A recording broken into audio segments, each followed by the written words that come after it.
Together so long we can't pretend. Remember the way we used to move, dance all night like young lovers do. Your heart is changing. Now we don't dance like we used to. Silent disco on the floor, baby. Mr. DJ, he'll get me through. When the beat's gone, you can't save me, baby.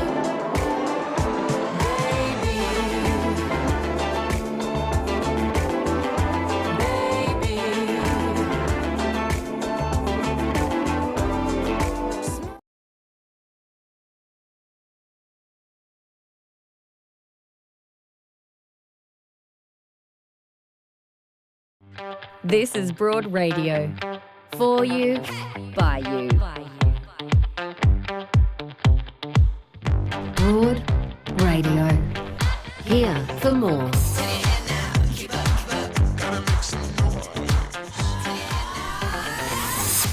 Hello and welcome to Broad Radio. I'm Jo Stanley and I'm so thrilled that today I'm welcoming for the first time as co-host Winitha Bonney. Hi there, Winnie. Hi, thank you so much for having me. Oh my God, you're adorable. I'm beside myself. I've become quite obsessed with you. You are one of Australia's foremost thought leaders in inclusion and diversity. I discovered you on Media Diversity Australia. I consider it one of the best things to come out of Broad Radio that I've met you. Thank you, gorgeous. Oh, and what about the fact that we just discovered that we have exactly the same birth date? I know, that is so crazy because we've had a couple of conversations, but we only just realised today. But you know, it was one of those moments where I was trying to get a sense of, because you're a bit younger than me by about a decade and a half, and I like to get a sense of people's history to understand if we have cultural references that are the same or different. And I say, how old are you? And you tell me you're turning 38. 39 this year. 39 Yeah. in July, and you just dropped that, and I was Yeah. like, yeah, what date? And you've gone 6th. I'm like, oh my God. What the hell? Exact same birth date. When does that ever happen? Yeah. And tell me a little bit about your family. So my parents are Tamil Sri Lankan. I have a brother and a sister. I would say my family have their own kind of like subculture, and then there's me over here somewhere. Yes, I kind of relate to that. So, Yeah. yeah. So my parents actually migrated from Sri Lanka to England, and then from England to Australia. So I was actually born in England. Okay. But my ancestral roots are Tamil Sri Lankan. So yeah, that's my family. I think to be a thought leader, you need to be a little bit different from your family. Yeah. My dad always says to me that your wiring is slightly different. There's something with your wiring. And I was like, I don't know. I was just born this way. You should know. You produced me. Yeah. But does that make you feel at times like you struggle to connect with your family? Because that's how black sheep, the whole notion of being a black sheep of the family comes from, where you go, ugh, I don't belong here. I don't feel like I fit. Yeah, which is really interesting because my whole work is around belonging. Yeah, it is. Yeah. So people always assume that work really stemmed from, from the workplace. But for me, it actually goes a lot more deeper than that. I have a wonderful family, a beautiful family. We, of course, drive each other nuts, from time to time. But I think for me, there was something really fundamentally different about the wiring in my DNA. I was always at a young age asking a lot of questions about life and death and the existence of the human race, and was very much a person that just kept asking a lot of questions. I never accepted a truth as a single truth. And particularly when you come from a BIPOC, so Black, Indigenous, people of colour family, we don't ask questions. We just have conversations. And so for me, I was, because I ask a lot of questions, felt really, different to everyone else. So I have different set of values, different belief system, different way of operating, different view of I think, everything in life. So, yeah. And that's led to your work in diversity and inclusion, which we're going to hear a little bit more about in just a minute. But what an amazing show. 3 incredibly fierce, inspirational, brilliant, creative women are joining us today. We have worldwide best-selling author Kathy Lette is going to be joining us first up. Then one of my favourite Australian comedians, Steph Tisdell, is joining us, and she is, I tell you what, riding a wave of her own brilliance right now, as she should, well-deserved success. And then wrapping up the show, Jane Hutcheon, who is a journalist, author. Most people would know her as the creator of that amazing series of interviews, 1+1 on ABC. She's going to be joining us at the end of the show, so do stick around. It's all starting after this. Broad Radio is proudly supported by Chemist Warehouse. Chemist Warehouse, great savings every day. If you are joining us live, it would be awesome if you'd like to follow along and share, comment on Facebook or YouTube, however you are watching us. And you can always catch up on any of our other episodes via podcast. Broad Radio On The Go is our podcast, wherever you get your podcasts, or, if you want to go back and listen to more of this one, because it's a ripper, make sure you do that. So, Winnie, I am going to quote you. I just read you were quoted in a story on PBS about actually the NFL. Yes. So this is an American website about a story that was unfolding in that sport over there. Yeah. But you said something really interesting with regard to diversity and inclusion in organisations. You said it's actually irresponsible to bring people through the recruitment pool, particularly people that have experienced discrimination, to actually bring them into the organisation if you don't have a culture. You have to make sure it's psychologically safe. What does psychological safety mean? Psychological safety is really about the environment of a place, and it really is about culture. So I guess when you think about culture in terms of race, there are cultures where if you said something, it would be appropriate and respectful, and other cultures where if you said the exact same thing, it would be deemed as disrespectful. And so when it comes to organizations as well, it's people that set the culture, and they set the tone of what is acceptable and not acceptable. And that's in terms of language, communication, and behavior, and also perceptions and beliefs and values too, right? And so when it comes to psychological safety, that's what it is. It's about how we're developing our people to really set the tone of what is acceptable. And because culture is defined as not what is the majority of values and beliefs and actions, but by what a company is willing to tolerate.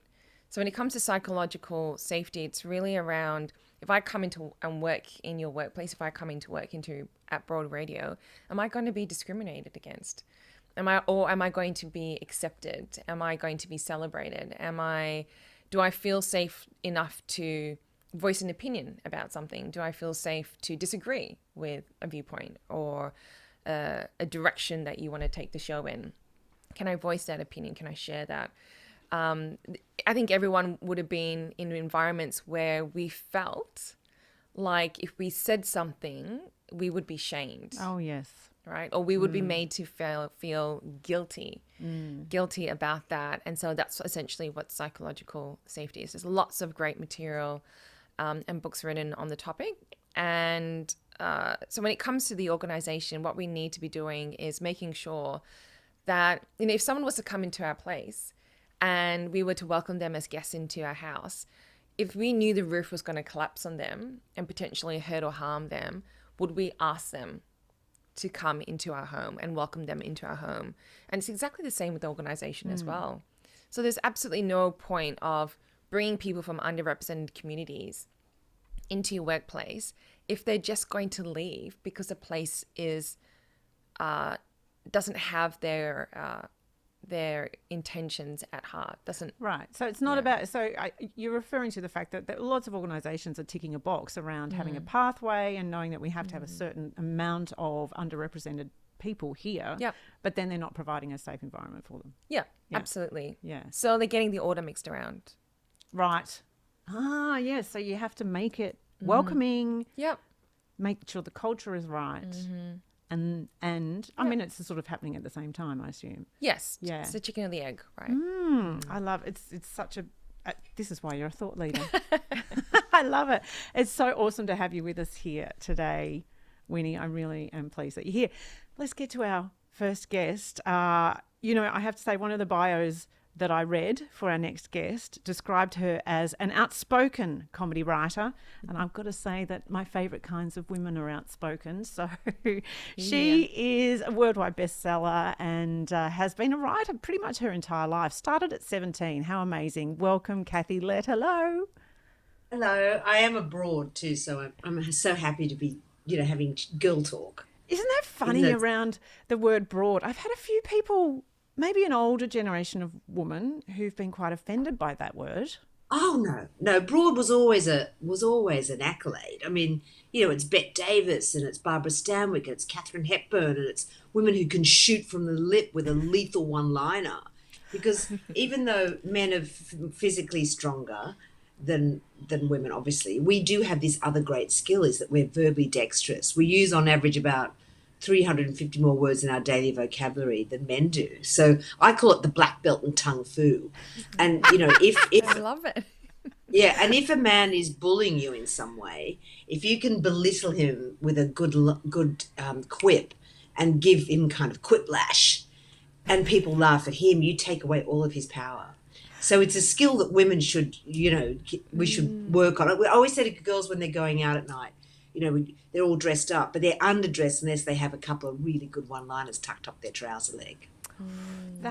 You are the queen of one-liners, I have to say, Kathy. reading your books, and I love your latest book, and I'll get you to talk about it in just a moment, but I imagine your writing process, because you just have one-liner after one-liner, and, you hear about writers and how it's a real toil to produce a book, but I hope that yours is a lot more energetic and you're laughing at your own jokes as you're writing them. Is that a bad thing to say, that I laugh at my own jokes? I do. Hope you do.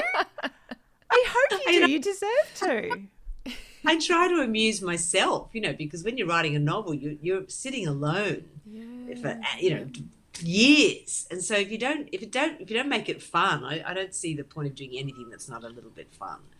And of course, I only write because it's cheaper than therapy. So otherwise, I'd be paying some guy in Couch Canyon, making him laugh and paying for the pleasure. So, yeah. And I think if I have any gift at all as a writer, it's putting into words what women are thinking, but not necessarily saying out loud. And also writing down the way women talk when there's no men around, because women are funny. It's a coping strategy for us.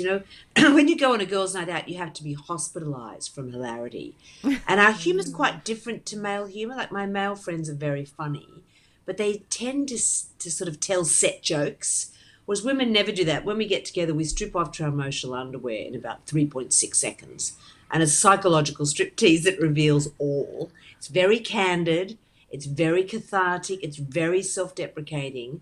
And it's just hilarious. And I don't know why some men continue to say that women aren't funny. And I'm published in about 17 languages now, so I've been on a lot of book tours around the world. And invariably, some male journalists will say to me, oh, you say you write funny books, but women aren't funny. And I think, why do some men still say that? Like, every time you watch a TV comedy panel show, there'll be all the blokes and one token female. Like, we're up shit creek without a panel. We need our own show.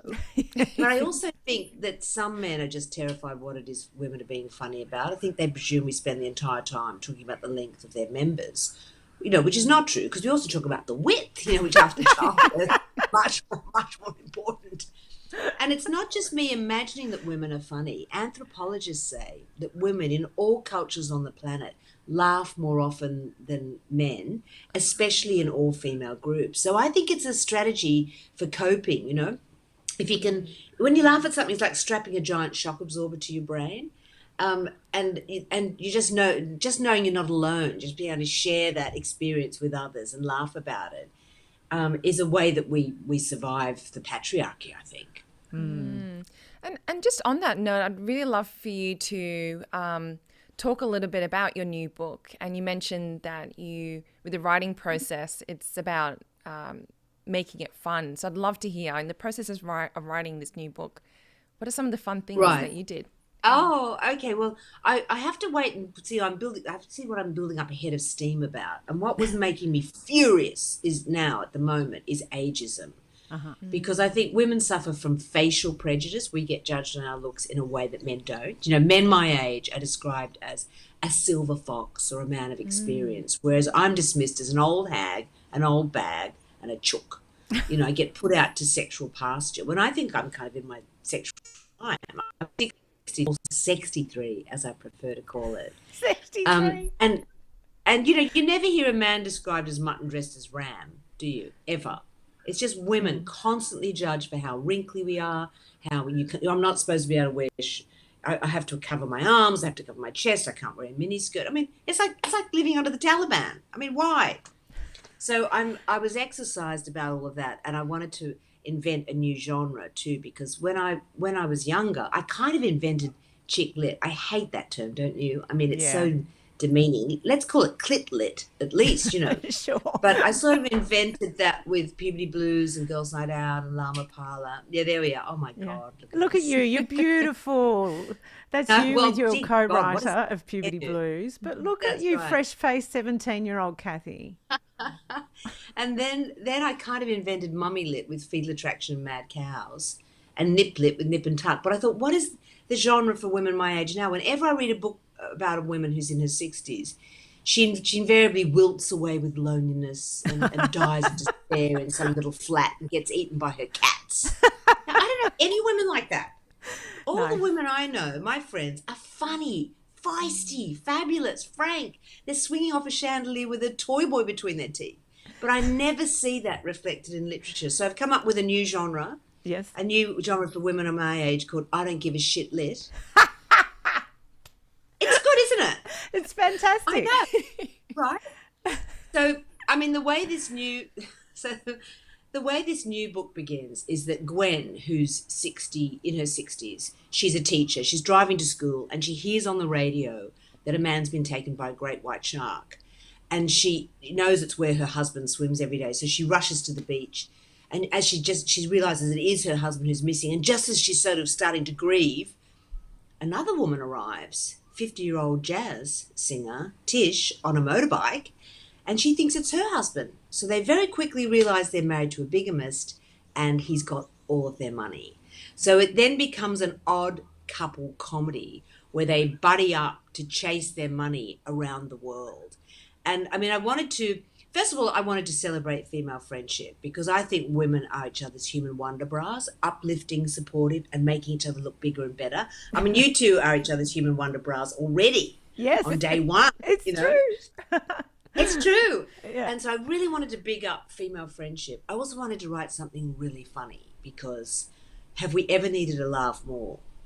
2 years of pandemic, you know, and the floods, and now rootin' tootin' shootin' Putin with his finger on the nuclear trigger. I mean, they say laughter's the best medicine. It's about the only medicine we've really got right now.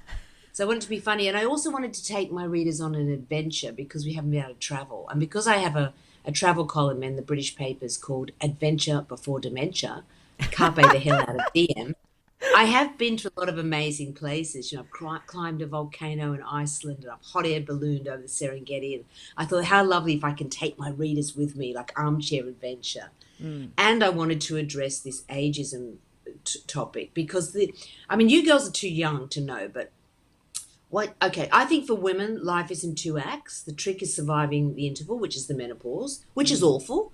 You know, you sweat so much, it's like the Gestapo's trying to get a confession out of you. But on the other side of that, I think it's the best time of a woman's life, I promise you. You know, first of all, no period cramps, no pregnancy scares. Your kids are older, so you can kind of cut the psychological umbilical cord. And now with the rocket fuel of HRT, we've got energy and sass. And the other thing that happens as you age for women is that your estrogen goes down and your testosterone comes up. So you get a little bit more bolshy, a little bit more selfish, a little bit more like a bloke, basically. And of course, what happens to men is the opposite as they age. Their testosterone comes down and their estrogen comes up, which is why, you know, they start crying in the movies and stuff like that. But it's a real problem in society. Like the majority of divorces now are initiated by women. And the 2 peak times is when the last child finishes school and when the husband retires. Because, you know, first of all, marriages last so long. You know, from honeymoon to tomb can be like 70 to 80 years, which is a long time to find, for someone to find your anecdotes interesting. And also we want different things. So women, you know, men often when they retire, they're like, oh, I just want to stay at home and nest. And women are like, I've nested. I've buttered 4,000 acres of toast. You know, I've cooked 4 million flocks of chickens and schools of salmon. I just want to climb Everest and go down the Amazon.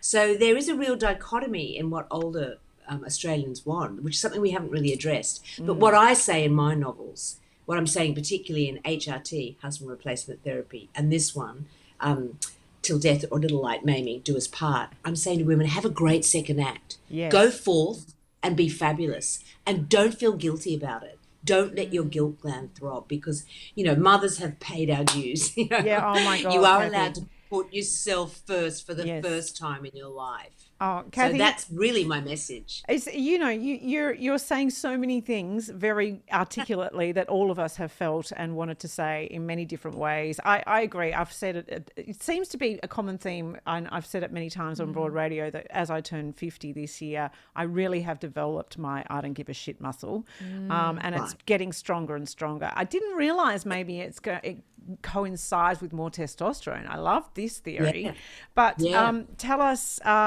you know, have you got survival tips for menopause?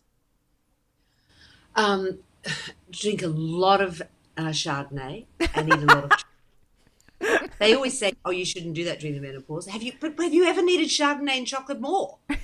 You know, you're in hormonal upheaval. I mean, I always think all the things women go through. You know, we've got a lot to whinge about, although we don't whinge much. I mean, my only motto is laugh and the world laughs with you, cry and you get salt in your champers. But, you know, we still don't have equal pay. Plus we're getting concussion hitting our head on the glass ceiling, and we're supposed to clean it while we're up there. You know, and then we've got the second glass ceiling at home in that women, even though we make up 50% of the workforce, are still doing about 99.9% of all the housework and childcare. And then we're also the butt of God's biological joke. Because you think of all the things we go through from when you're a teenager and you first get taken hostage by your hormones once a month.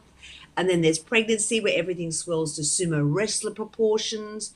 Then there's childbirth where you stretch your birth canal the customary, 5 kilometres? 6? Then there's mastitis. Then there's the menopause. And then just when everything goes quiet, do you know what happens? I better tell you now. You grow a beard. Oh, my God, I'm already there. Right? I could make a macrame hanging basket arrangement. I'm like, why? So, I mean, yeah, I think the best way to get through the menopause, besides, you know, Chardonnay and champagne and chocolate, is to laugh with your girlfriends and just see your human wonder bras as much as possible.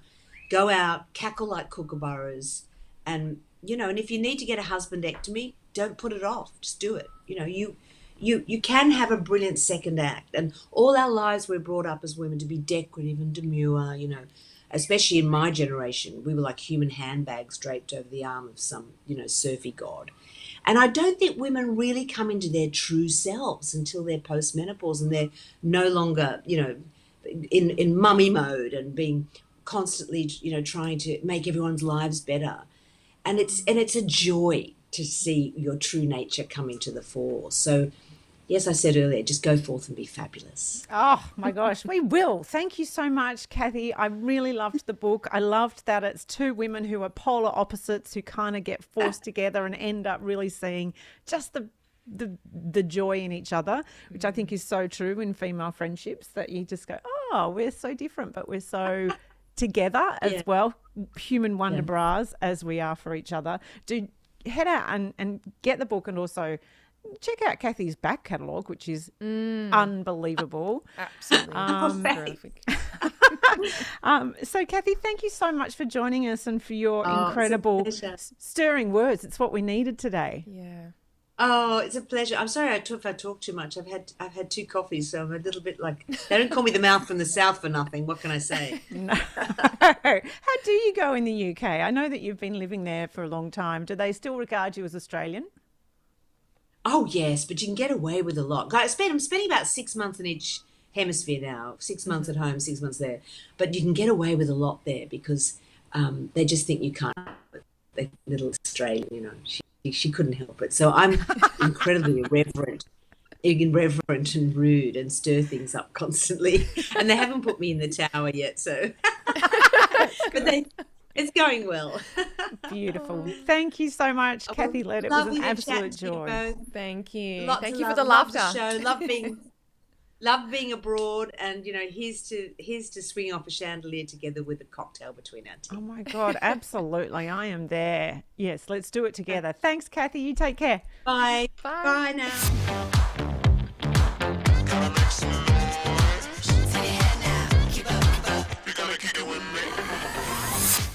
Oh my gosh, I hope you're not exhausted by that. What an amazing amount of energy and so funny. I think my cheeks are a little bit sore actually, but just that little segment there was so much in that in terms of what she shared about ageism, menopause, female relationships, just so much wisdom and insights and also laughter in that interview. Yeah. Well, let's keep the funny women coming because honestly, what a morning. We have one of Australia's best comedians, and I have to say someone who is really deservedly riding high at the moment. I have seen her already this week on Q&A, on the Gala. She's on my telly, perhaps more than anyone else right now. Steph Tisdell, well, good morning. G'day, how you doing? Oh, babe, congratulations on just the week you've had. A couple of massive gigs there.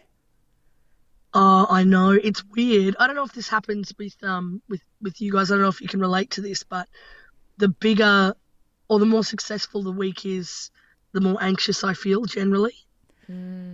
Yeah, Is that relatable? It is entirely relatable, but also I have seen you say that a few times on your Insta this week, and I really hope for you that you're able to enjoy what's going on as well. I know, me too. By the way, can I just address why I am sitting in my car? Sure.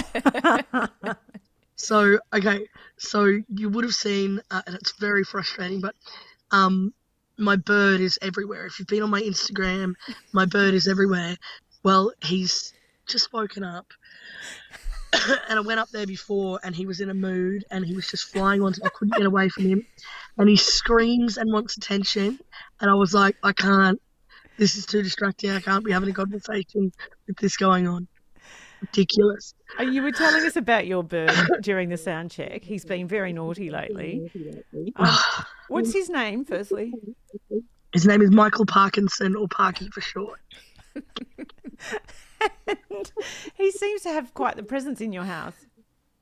Oh my God, he is the house. He's that bird. Excuse me, I'm just getting a bit of a cough. Sorry. I travel the country with that bird. I'm buying a bigger car just so I can more easily travel with him. I'm from Brisbane, so I've got a cage in the back. Oh, actually, you can see it in the background there. Yes. I've got a cage in the back. We travel all around the place, and he loves it. He's my little road trip bird. He absolutely loves it. Wow. Can I ask about your anxiety, though? And you've got Parky to help you with it. But I'm someone who gets extremely anxious, particularly when I have the big gigs. You're like, I've asked for this in my life and now it's come and I don't know actually how to handle it. What are your processes? How are you managing that anxiety? I'm not, if I'm honest. Oh, no, I mean, like, the reality is, like, I think it always gets exacerbated sort of when I've been working a lot or I'm a bit run down or whatever, and I think that's the situation I'm in right now, and I want to take care of it better.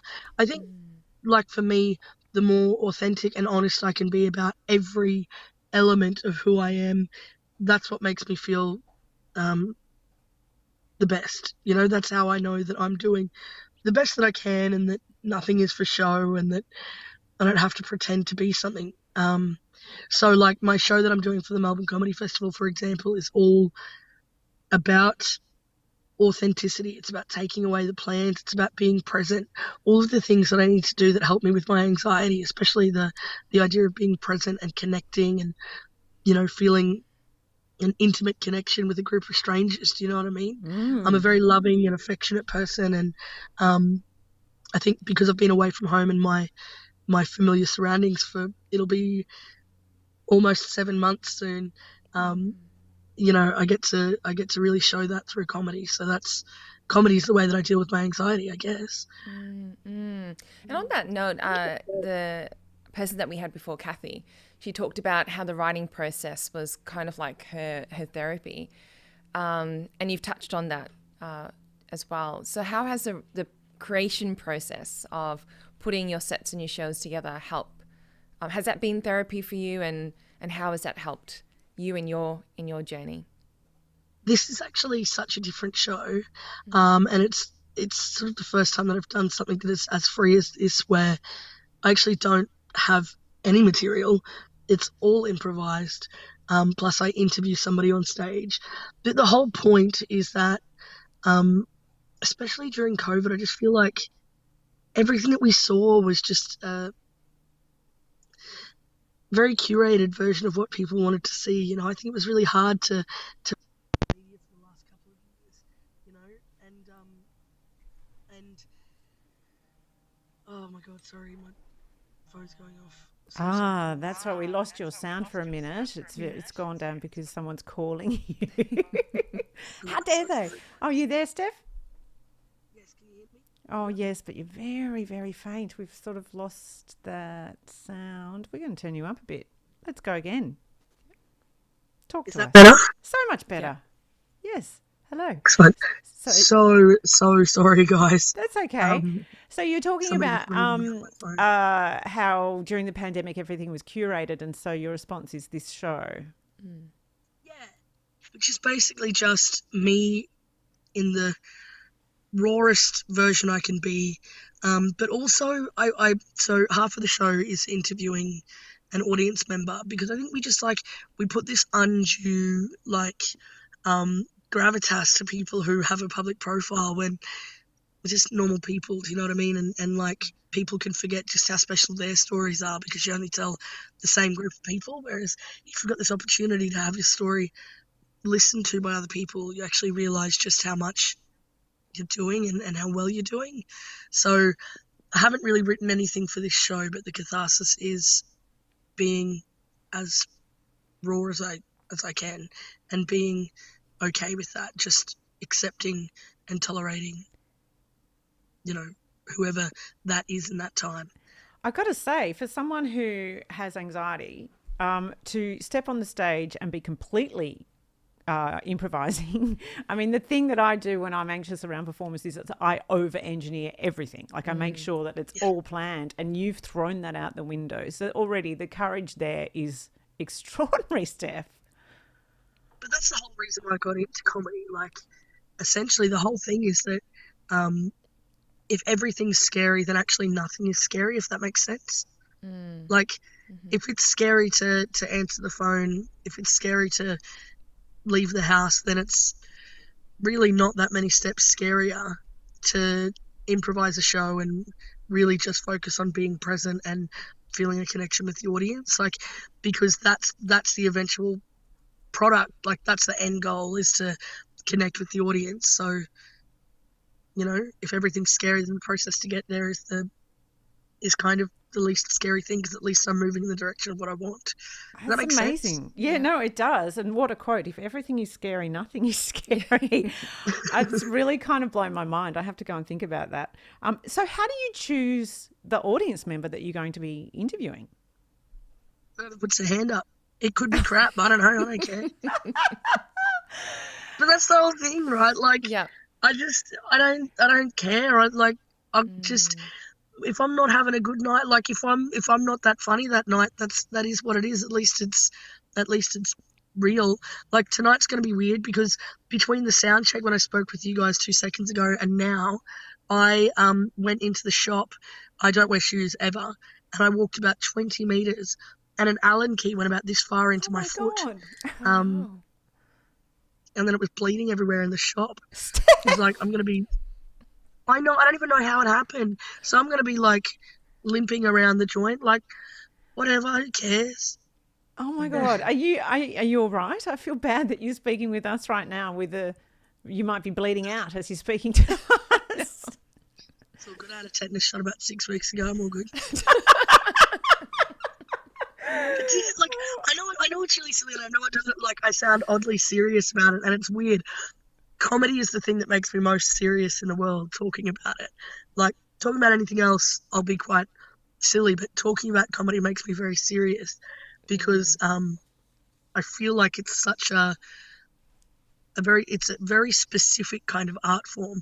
Like, I write as well and I act as well, and like I feel like I'm a storyteller through and through, but there's something about comedy that is so transactional with the audience in a really, really, really immediate way that doing it with all the safety nets removed is really exciting for me, even if it isn't the best version of it that it could be. And yeah, I don't know. I mean, we'll see what audiences think. I hope they like it, but I mean, I think what a lot of people, so for myself, like what a lot of people don't know is that I have a dance background. So I guess from a performance perspective, I can definitely connect with having a choreographed, really tight piece, but then also just, freestyling and going on that journey. So I'm really interested to hear, what has been the thing that's caught you by surprise in this journey of being a comedian and sharing your messages to the world through comedy? I think the weirdest thing, and the reason why I ended up, because I kind of accidentally fell into it, and I think the weirdest thing is that if you want to really connect with the audience, you have to remember, like, people are always like, oh, but what if you're not funny? I'm so scared of it. And I go, no. It's not about that. Like, you're giving the audience a gift. Even when you're not good, you're still removing them from their, from their process, their mind, whatever it is, wherever they're at, you're removing them from that just for a small time. Like, you're giving them respite. And so if you walk out with this thought of how generous and loving you feel towards your audience, it completely changes it. But what I'm always surprised by is, like, the intimacy in the total lack of intimacy that is performing. Like, it's the most intimate thing you'll ever do, the most vulnerable thing you'll ever do in, like, the least intimate setting. But afterwards, people walk out like they know you, and you feel like you know them, but as a conglomerate, like, you feel like you're like, I know that audience, but it's different to how they look at you. I just find it really, the intimacy of it. I think the bonds, the secret, I don't know, like, it's a moment that's only shared with those people, and it becomes this secret little bond or something. I don't know how to describe what I mean, but I was really surprised by that. Yeah, I mean, you are, by nature of being on stage, you're sharing a part of yourself, and I always have felt like there's an agreement between audience and performer, because both people are there to have the best time possible, and so there has to be an agreement that, yes, audience will support you and go with you and, do their best. They want you to succeed, and vice versa. You want to, I don't know, give as much of yourself that you feel safe to do so, and often unsafe. You do it in unsafe ways as well, by surprise, don't you? Yeah, absolutely. Like, it's kind of the whole thing. It's like, it's why I love live performance, and it's so different. Like, you can say the same bit of material in 10 different ways, and 10 different audiences will feel it in 10 different ways, and it's just, you got to make it feel like a symbiotic relationship, like you're there for each other, you're in it together, and I really love it. I just love connecting with people like that, just like looking out into the crowd and going, man, there's so many different stories in this room, and we're all just smashing together in this weird little thing called life, and this will never happen again. We're just by chance all in the same room together, and what a cool energy, like, what a cool thing that we get to create different energies every night and do with them what happens, which is also, again, the reason why I love that it's off the cuff as well, because it gets to be just ours, like, each night, just me and the audience. Does that make sense? Yes. Yeah. Intimacy. Yeah. You're absolutely right too, that every single person brings their own story. It was the thing that I loved most about being on radio, when you'd have a listener call and share their stories, and that's something that I yeah, my gosh, I can't wait till we have proper talk back on Broad Radio.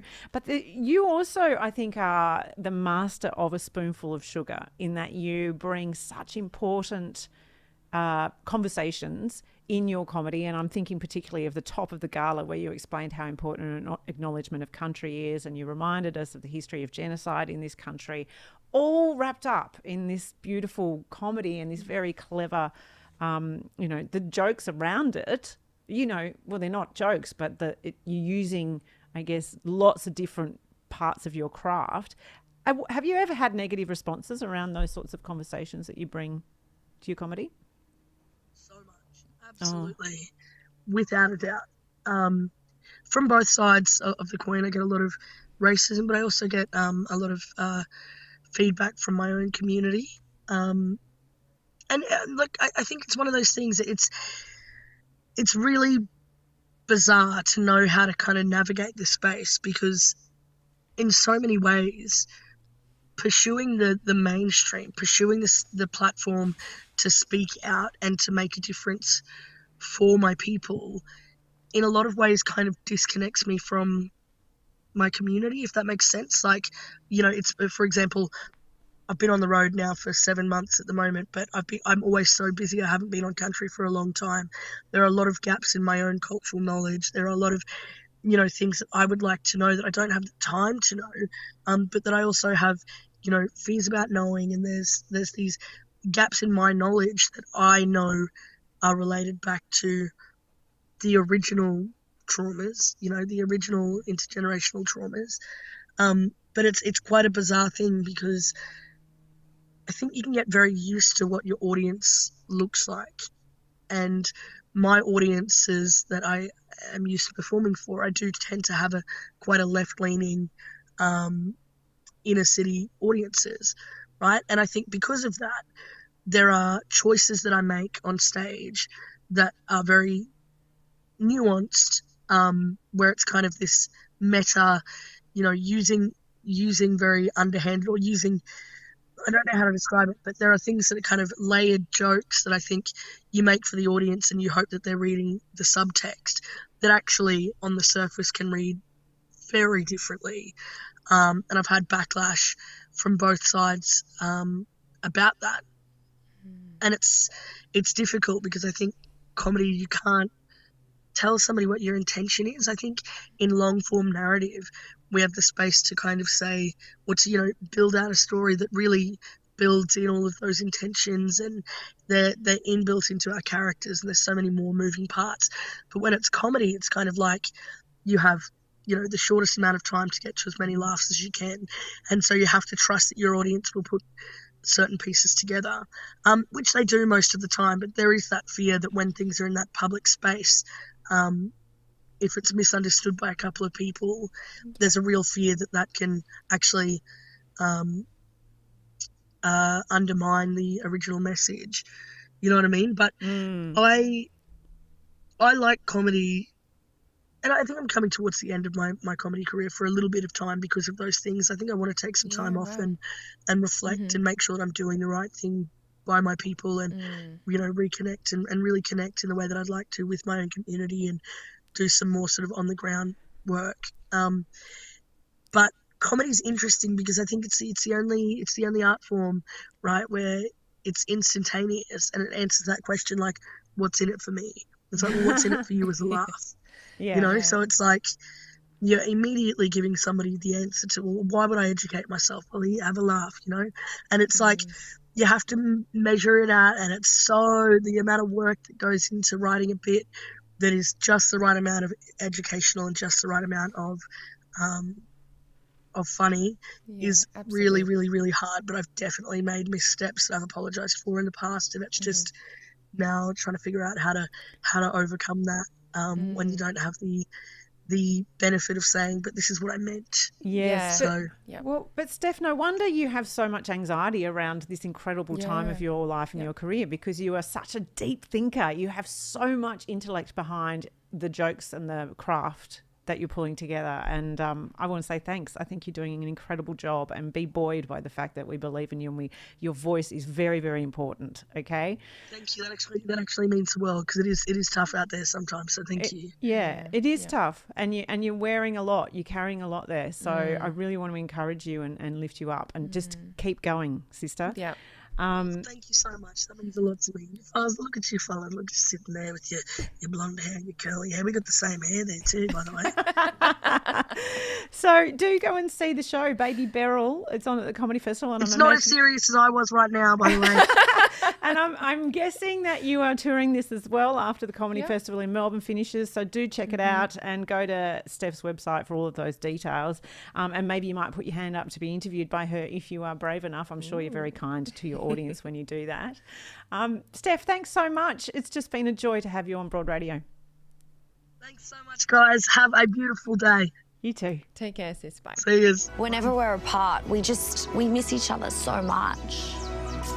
So, please accept this daily dog as a sign of my love for you.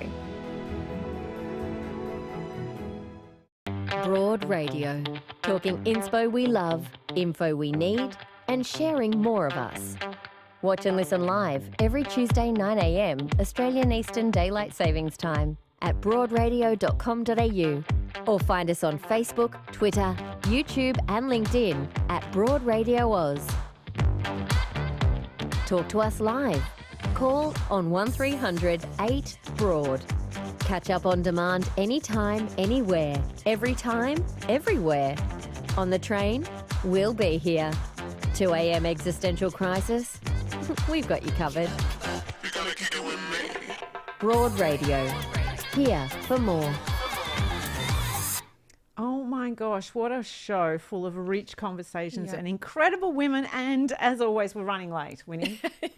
Welcome to Broad Radio. We run late because there's so much to say and hear. But let's get into the next incredible guest that we have. She spent nearly a decade interviewing some of the most fascinating people in the world on ABC's 1+1. She's an author and a performer, Jane Hutcheon. Good morning. Hey, how are you both? Lovely to see you. Oh, so delightful to have you on the show. There's so much to ask you, but you are an interviewer yourself, a very, very seasoned one. How is it being on the other side and being interviewed? It's absolutely lovely. It's something that I need a lot of practice at. So the more I do it, the better I get.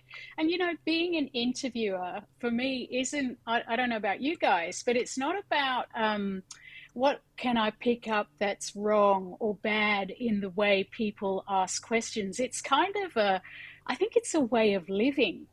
And it's how I've always been. So I've always been super curious. And I think when you segue that into being a professional interviewer, you get this sense that you can use that. And that's exactly why I wrote Rebel Talk, this book about conversation. You can use all the skills that you gain as a professional interviewer to help kind of like a little oiling can for your regular everyday conversations. So that's what I love about it. And just because I don't do interviews anymore on the telly, I'm still an interviewer. Absolutely.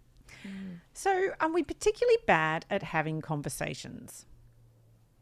Well, not everybody. I feel a little bit down this morning because I've been reading some of the things that have been going on Twitter since, I guess, since the election was called. And I feel really sad when people denigrate and belittle public figures and journalists, because I don't think that goes with anyone's job description. I think feedback is important, but pulling someone down because of the way they look or the fact that you don't agree with their opinion, I think is a really hard, and it's a nasty thing to do. And many of us who regard ourselves as being progressive and liberal with a small L, if you like, are the people that are doing that. So that part of the public discussion makes me feel a bit sad. But that's why I kind of like to talk about regular conversations, because I think we all have to kind of consider what we say. And I try, for example, publicly not to always think about my conversations being productive and proactive. I think that's really important. And if I have kind of bad views about something, I try to sort of really think about how did I come to get that opinion, and is there another way I can look at it? And usually by the time I've got to that step, I've already changed my mindset about what it was that was, getting me down or making me feel like the world was this very pessimistic, harsh place. Yeah. That's really interesting what you said about the conversations that you're seeing on social media. In my work as a diversity and inclusion expert, one of the conversations that we have is around shaming and cancel culture. And I'd really love to hear your views around, because obviously when we have conversations, words are coming out of our mouth, but it's perhaps emotions or beliefs that are driving the choice around which words to use and in the context of using those words.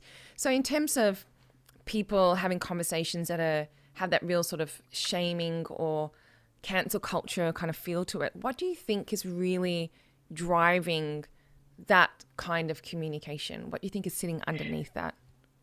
Well, that is a wonderful question. And you hit the nail on the head when you said it's about emotion. But who talks about emotions in public life these days? No, nobody, ScoMo doesn't talk about. I felt really emotional about that. It's kind of like a bad word to use publicly. It's like vulnerability and making mistakes and getting things wrong. We don't tend to use that language in a public sphere. And I think cancel culture, when people weigh in, so there's I suppose you could say there's political correctness, but some people who stumble into that sort of conversation don't mean to do any harm. They want to understand. And I think there's a really fine line between a judgment that kind of seeks to understand why it is. I had a big chat with a bunch of people in Canberra for the book talk on Will Smith and Chris Rock and all that sort of thing, and who was allowed to actually say something about that conversation. And my view is, if you're coming from the right place, which is the intent to understand something, then everybody should be able to talk about it. I don't mean that everyone should be quoted on the front page of a newspaper, but I do think, or necessarily interviewed on talkback radio, but everyone is allowed to have a view and everyone is allowed to talk about it. So yeah, I think it really just goes back to this point of what is it that you are why are you weighing in? If it's seeking to understand and almost in a sense see that other point of view, I think it's fair game. Does that sort of answer the question? Yeah, absolutely. And in your book, you've got a wonderful framework around the word rebel. I'd love to hear you talk just very quickly about how you came up with that framework. Yeah. Well, I sort of looked at all the interviews I'd conducted in my time as 1+1 presenter, and those were half-hour interviews. So they were obviously planned. They weren't just off the top of my head, but there was a kind of flow to those interviews. And so I came up with this acronym, which was a call to action, but also was something that could help people maybe who struggle with conversation to use as a tool. So REBEL. Readiness is the first one, engaging with empathy. So again, what I was talking about earlier, connecting from a place of wanting to understand. The B stands for be curious, which is my all-time favorite one because it's about, how you ask your questions. The second E is engaging listening. And how many of us are excellent at selective listening? Me. What? I don't know what you're talking about. And talking on top of people too, that comes into it as well. And the last one, L, lead the way. So that's about making conscious decisions about how you weigh in with your conversations. And again, these are choices that we make every day. We can weigh in and kind of go the biffo, or we can, sit back and actually contemplate those words and form our response in time. So yeah, the REBEL acronym really helps me. I certainly know if I go into something I don't know much about, the first thing I want to do, the readiness part, is actually do a bit of research and put some questions down. For example, if I'm going to see a doctor, I want to get as much as I can out of that time. So all of those elements of the acronym are helpful to me. So I thought maybe they'll be helpful to other people too. So it's interesting you say you want to be helpful, because I think for myself, and I know a lot of people have reflected the same experience. Over the years, I've struggled with being a natural introvert. I've struggled with being assertive when perhaps I needed to use my voice and speak up. And I've struggled being in that environment where I know I've got to make small talk. I don't know anyone. There's a lot of social anxiety around that. And I think your book is really useful in just empowering us to say, yeah, you can learn. So have you got some tips for people who may be listening going, yes, tick, tick, tick, I am those things? Yeah, well, look, I think, and I really connect with what you say about being assertive, because I was brought up to be a polite little girl who didn't talk back to her elders and didn't upset people. So I've had to spend the last few years kind of chopping into that a little bit, because I do like to please people. But in terms of being assertive, I don't always have the words at that particular time to, come back to someone if they've said something hurtful, or in my close relationship with my family, for example. So what I quite like to do is to take a moment and really kind of burrow down with myself and think, okay, why did that trigger me? What was that doing? Well, I felt really small when that was said to me, or I felt upset because, and kind of label what has happened and label your emotions. And then when you talk to someone about how that felt for you, there isn't really an argument, is there? Because no one can tell you how you feel about something. And I always find that if I couch it in terms of, when we had that conversation, you said XYZ, this is how that felt for me. And I think rather than sort of have one of those almost sort of like you've kicked off an argument, that's opening again a discussion. And I find, so I wrote about that in the book, but I also use that myself. And it gives me such a great peace of mind, as opposed to the sort of constant peacemaker that I used to be, and never going for something controversial because I was worried about upsetting or hurting someone. So yeah, I've just sort of, I come back to people quite frequently after a day or two and say, that conversation, or that email you wrote me the other day. So yeah, I think it's quite legitimate, and people connect with that. I love it. Yeah. The listening piece is really important too. I've told people that I trained myself to be able to be in a room with people I don't know just through listening. Because when you ask people questions, then it sort of relieves the pressure on you to have to come up with something to talk about. And actually the inquiry and the curiosity is the antidote. Yeah. So another really, that's a great, I love the idea that you kind of almost, you're setting up yourself for a cocoon, which is always a good idea when you're really wanting to listen to someone carefully. And as you listen to them, I wonder whether either of you have been in a situation where you're listening to someone that you sort of think initially, oh, this is not that interesting. I wonder where this is going to go. And then all of a sudden, you might ask a little question like, well, why did you stop doing that? Or, so these little follow-up short questions are really important. And then suddenly, I remember this happening to me with somebody, I lead tours, and someone I took on tour I always felt there was this piece missing. And he told me this story about, well, that was when my son and his family were hit by another car, and the entire family died. And it really stopped me in my tracks, as it would anyone. And it made me think about how I'd kind of papered over this person. I hadn't really seen that person until we'd had this quite intimate and really short conversation. But all of a sudden, I could see, what they were like, what they were going through, why they'd made these changes, and that just connected me to that person from there on in. So I think, asking constant questions when you sort of think, oh, you don't know where this conversation is going, or whether this person is someone you really want to keep talking to, just keeping that, let them know that you're listening.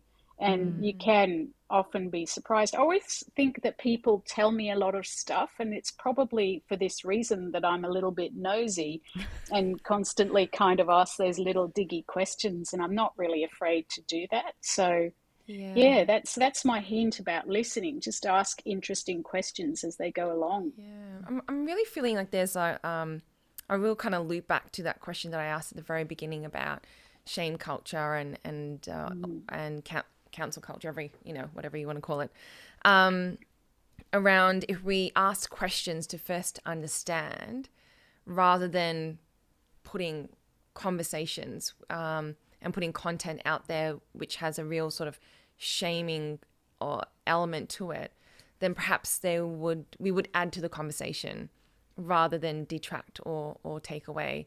And so I guess the key thing that I'm really taking out of what you shared today is the need to ask really powerful questions to understand context and understand story. Yeah, I think you're absolutely right. It's about how we kind of let that, I suppose, conversational journey unfold. But also, I think something that's really important in relation to what you're talking about, shame culture and cancel culture and that sort of thing. We've been in a really strange situation for the last few years, ever since COVID struck. Many of us conduct most of our conversations, or more of our conversations, just like we are today, online. We're remote. I'm sure you guys have had the same kind of thing. I've been to a few funerals online, and I've done things online. I've been to a birthday party online. And when you don't actually see people face to face, there's a different kind of connection. You don't pick up all those little cues in their body language, the twitch in their face, what are they doing with their fingers, for example. You don't pick up on all of those cues. So it's sort of like a flattening effect when we have so much remote conversation. And I think that's a huge problem. And that remoteness allows us to say, and like one of those snap emails you might send to someone and think 2 minutes later, why did I do that? It's because of that distancing. And I think, technology is so wonderful, but we've also got to be aware that when we don't connect in person, that sort of kind of negative creep comes into those conversations, because you're not eyeballing someone. You can't see the effect of your words. So I think that's something that's really important to add to that shame culture, cancel culture sort of conversation. Well, I absolutely love the book, Jane, and I recommend to anyone to go out and get a handle of this book, because it's really, really useful. It's something you can put to practice pretty much straight away. And thanks so much for all of your amazing interviews, Jane. You've really given us insight into some very fascinating people. Oh, well, I'm sure you get to talk to lots of amazing people too, and we're very lucky in what we do, aren't we? Yeah, we absolutely. The people that and the stories you hear, just for me has always reinforced that generally we're an extraordinary bunch. I think there are people out there doing amazing things, most of them not celebrities. Most of the most interesting people are the non-celebrities, in my opinion. Yep, I absolutely agree with you on that one. Thanks so much, Jane. Do get the book Rebel Talk, and head along to Jane's website, because there's lots of other amazing information there. And I know that you're a performer, so perhaps you might be doing a show again sometime soon as well. Yeah, I hope Lost in Shanghai will be touring later in 2022 and 2023, the story about my mum's early life and also my career. So, yeah, maybe we can talk about that later in the year. Yeah, amazing. Thanks so much, Jane. It's been awesome to have you on Broad Radio. Great to see you guys. Take care. Have a great day. You too. Winnie, we're over time. Oh my God. That went so quickly. It did. Thank you so much for joining me on the show. And it's just been wonderful to hear your awesome perspective. Yeah, thank you very much for having me in your home. Oh, yes, that's right. I hope you felt welcome. Yeah. We'll be back with Broad Radio next Tuesday. We'll see you then.